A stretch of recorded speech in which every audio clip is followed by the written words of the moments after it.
کوئٹہ سے عارف ترین سینئر صوبائی وزیر خزانہ حاجی نور محمد خان دومر نے سول ہسپتال کوئٹہ کا دورہ کیا، جہاں پر انہوں نے گزشتہ روز زیارت میں ڈائیو بس پر فائرنگ اور چمن دہشت گردوں کی جانب سے لیویس چیک پر بم دھماکے میں زخمیوں اور ہسپتال میں داخل مریضوں کی عیادت کی۔ مریضوں کو ہسپتال میں دی جانے والی طبی سہولیات، ادویات اور ڈاکٹروں کی جانب سے دیکھ بھال کے حوالے سے دریافت کیا۔ سینئر صوبائی وزیر خزانہ Haji Noor Muhammad Khan دومر M S civil ہسپتال کو doctor Javed, director trauma centre کو ہدایات کی کہ وہ تمام مریضوں کو دستیاب طبی سہولتیں فراہم کو یقینی بنائیں۔ اس موقع پر سینئر صوبائی وزیر خزانہ حاجی نور محمد خان دومر نے ایمرجنسی وارڈ کا دورہ کیا۔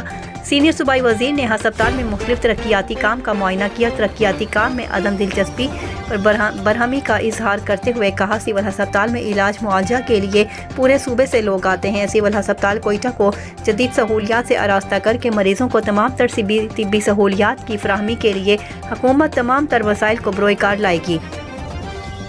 انہوں نے ایم ایس سول ہسپتال کو کوئٹہ سے کہا، سول ہسپتال کوئٹہ میں جو بھی کام ہو انہیں تحریری طور پر لکھا جائے گا۔ اس سلسلے میں وزیر اعلیٰ بلوچستان اور چیف سیکرٹری کو ہسپتال کے مسائل پوری طرح حل کرنے کے لیے ملاقات کروں گا یا دیگر محکموں کے حوالے سے سینئر صوبائی وزیر حاجی نور محمد نے ایم ایس کو ہدایت کی کہ وہ ہسپتال میں زیر علاج غریب مریضوں کے علاج معالجہ پر خصوصی توجہ دیں تاکہ غریب مریضوں کو علاج معالجہ ادویات کے حوالے سے کسی قسم کی مشکلات کا سامنا نہ ہو۔